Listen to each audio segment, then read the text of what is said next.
Bienvenidos a Economía. Comenzamos con la preocupación del gobierno mexicano por la propuesta de la administración Biden de prohibir la inversión de capital estadounidense en empresas tecnológicas chinas. Con esta medida, Estados Unidos busca prohibir el uso de software y hardware chinos en vehículos en carreteras estadounidenses por representar una amenaza a la seguridad nacional, incluso si los autos se ensamblan en México. La Secretaría de Economía de México reaccionó al anuncio advirtiendo en un documento al Departamento de Comercio estadounidense del impacto que esto tendría en la industria automotriz mexicana. Según el texto, la medida supondría interrupciones en las cadenas de suministro, aumento de los costes de producción y una reducción del empleo. Asimismo, México señaló que la propuesta violaría las reglas del Tratado de Libre Comercio de América del Norte. Como vemos, el muro que Estados Unidos levanta en el comercio con China pasa por México. Lo comentamos con nuestra analista. Ana, ¿por qué? ¿Cuál es el motivo? Estados Unidos esgrime en razones de seguridad nacional para prohibir software y hardware que permita la conectividad con una nación como China, porque quiere evitar sabotajes remotos, robos y usos de datos o facilidades para actos de ciberpiratería que afecten a ciudadanos estadounidenses. Esta es la posición oficial. En Estados Unidos, además, se teme que México se convierta en la puerta trasera para que sirva de entrada para autos eléctricos chinos en el país que estén ensamblados en México. Dando cumplimiento a los tratados de libre comercio de México, Canadá y Estados Unidos, eso les daría entrada a Estados Unidos sin pagar las tarifas del 100% que ahora se les exige. El Gobierno de México ha presentado queja en el periodo abierto para ello por un gran impacto en la industria automotriz del país, pero sobre todo en las inversiones extranjeras en el futuro. Y no son los únicos que están protestando. En Estados Unidos, la Alianza para la Innovación Automotriz, que engloba a los fabricantes de marcas tanto locales como extranjeras, también han pedido un mayor tiempo para poder dar cumplimiento a esta regulación que afectará a los coches que estén en el mercado a partir de enero de 2029. Y Ana, el muro también crece por otro lado. La administración Biden ya tiene fecha para restricciones de inversiones estadounidenses en alta tecnología en China.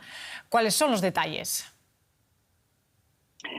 Así es, la administración de Joe Biden, que ya impuso restricciones a la exportación de semiconductores clave para el desarrollo de la industria de la tecnología en China, ha presentado una regulación que entra en vigor el 2 de enero del año 2025 para limitar ciertas inversiones estadounidenses en sectores de alta tecnología en este país asiático.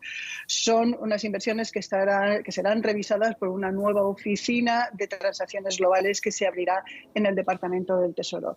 La regulación, que se anunció en junio, establece limitaciones en inversiones en inteligencia artificial, computación cuántica y semiconductores. Las inversiones que no estén prohibidas deben, no obstante, notificarse a la administración también con anticipación. El objetivo es que no se use ni el capital estadounidense ni el conocimiento de este país para ayudar a la industria militar china. Ana Nieto, desde Nueva York, muchas gracias por este análisis. Gracias, Ben. En más temas desde Estados Unidos, Alphabet, la matriz de Google y YouTube, reportó este martes un beneficio acumulado de más de 73.000 millones de dólares entre enero y octubre. Esto es un 38% más comparado con el mismo periodo del año anterior. En el tercer trimestre, el más seguido en Wall Street, Alphabet superó las expectativas al ganar más de 26.000 millones de dólares, un 33% más interanual.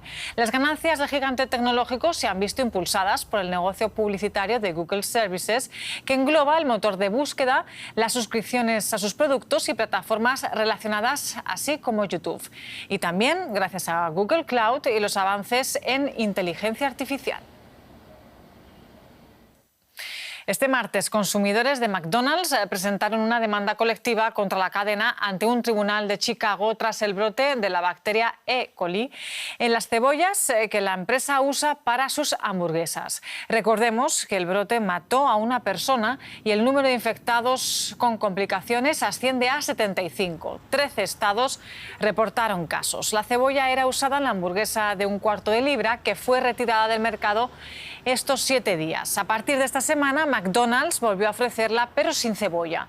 Los demandantes dicen que no habrían comprado estas hamburguesas si la empresa hubiera revelado el riesgo de contaminación. Nos vamos a la región. En Buenos Aires comenzó este martes una huelga de 36 horas convocada por el mayor gremio de asalariados públicos del país, AT, en protesta por los bajos salarios, despidos y recortes adelantados por el gobierno de Javier Milei. Se espera que a la huelga se sumen los trabajadores del transporte aéreo, ferroviario y del metro de Buenos Aires y conductores de autobuses entre este miércoles y jueves. Según datos del Instituto Nacional de Estadística y Censos, desde la llegada de Milei se han eliminado unos 28.500 empleos públicos, un 10% de la plantilla estatal. A otros 10.000 se les ha ofrecido la jubilación adelantada. El Gobierno espera eliminar otros 100.000 puestos de trabajo con los planes de privatización de empresas públicas. Bajo el lema Paz con la naturaleza se celebra la Conferencia de las Partes sobre Diversidad Biológica en la ciudad colombiana de Cali. Uno de los temas más urgentes es garantizar los recursos que permitan proteger la biodiversidad. Hasta el momento, los países se han comprometido a aportar unos 400 millones de dólares al fondo destinado a implementar lo acordado hace 2 años. Pero el pacto establece que los países deben movilizar al menos 200.000 millones de dólares al año para proteger la biodiversidad de aquí a 2030. Uno de los asistentes hoy fue el secretario general de Naciones Unidas, Antonio Guterres. Escuchemos su visión sobre el impacto de la pérdida de biodiversidad. No se equivoquen. Así es como se ve una crisis existencial.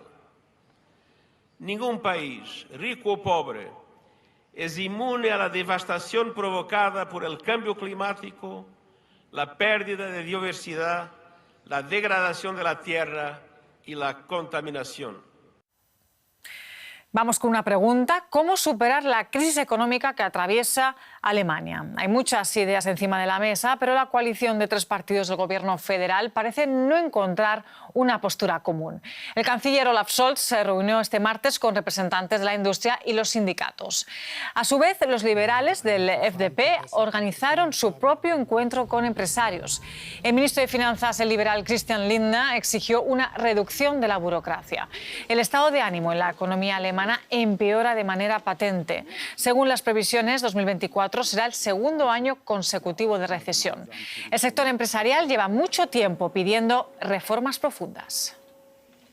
Ampliamos ahora los detalles con nuestro compañero en la Bolsa de Frankfurt. José, hoy se veían las divisiones dentro del gobierno alemán con esas 2 cumbres paralelas para hablar de economía. La pregunta es, ¿se pueden acordar medidas económicas con un gobierno de coalición debilitado? Hola Belén, ¿qué tal? Pues esa es precisamente una de las mayores preocupaciones también de los empresarios aquí en Alemania. Ya son sabidas las divisiones y el creciente distanciamiento entre los diferentes miembros de la coalición de gobierno alemana, pero esa imagen que adelantabais antes del ministro de Finanzas Christian Lindner, por una parte reunido con empresarios, y Scholz, el canciller alemán, por otra, ha causado gran impacto. Es cierto que tampoco se esperaba que de esas reuniones saliesen grandes medidas, puesto que cualquier medida, Belén, en definitiva, que se apruebe para el país tiene que ser acordada en realidad dentro del gobierno, y se espera alguna medida en ese sentido hacia mediados de noviembre. Los empresarios alemanes, como les decía, hablan de una situación seria. Obviamente piden al gobierno alemán más medidas en una semana, Belén, difícil para Alemania. Ayer mismo Volkswagen, al menos por parte del comité de empresa, adelantaban el posible cierre de 3 fábricas aquí en Alemania, lo cual ha sido una especie de shock aquí en el país, otrora motor económico de la eurozona. Este miércoles, José, conoceremos el dato del Producto Interior Bruto de Alemania en el tercer trimestre. Muchos esperan lo peor, una recesión económica. ¿Va la situación del país a peor o hay luz al final del túnel?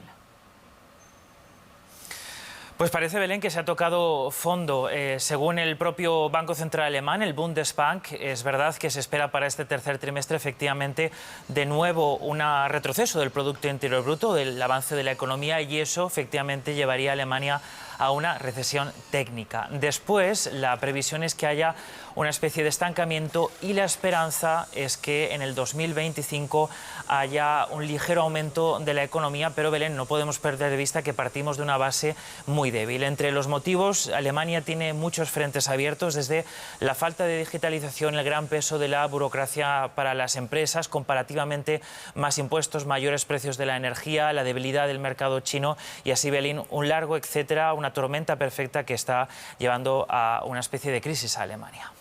Gracias, José David Navarro. Como decimos, en Alemania, a la vez que se celebraban dos encuentros paralelos entre representantes políticos y empresariales para discutir sobre la crisis económica que atraviesa el país, se han iniciado sendas huelgas en el sector metalúrgico y electrónico. Entre otras, se han organizado protestas ante una planta de Volkswagen que se enfrenta a un posible cierre y despidos masivos.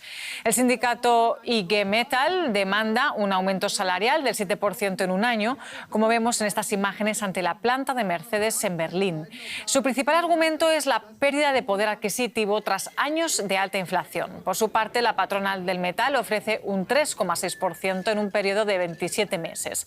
Las empresas se escudan en unas cifras de producción débiles y una baja demanda. La Unión Europea comenzará a aplicar los aranceles sobre el coche eléctrico chino ya este mismo miércoles. Bruselas lo ha comunicado a última hora de la tarde y las nuevas tasas que impondrá serán para los próximos 5 años. Esta medida se aprueba luego de una investigación que confirmó que los subsidios estatales chinos suponían una competencia desleal para fabricantes europeos. La UE subraya que las conversaciones siguen abiertas, pero que el objetivo es llegar a la igualdad de condiciones. Punto y final de este informativo económico, pero ya saben que esperamos todos sus comentarios y sugerencias en nuestras redes sociales. Nosotros nos despedimos, pero nos vemos en un rato con mucho más. Ahora sigan, como no, con DW.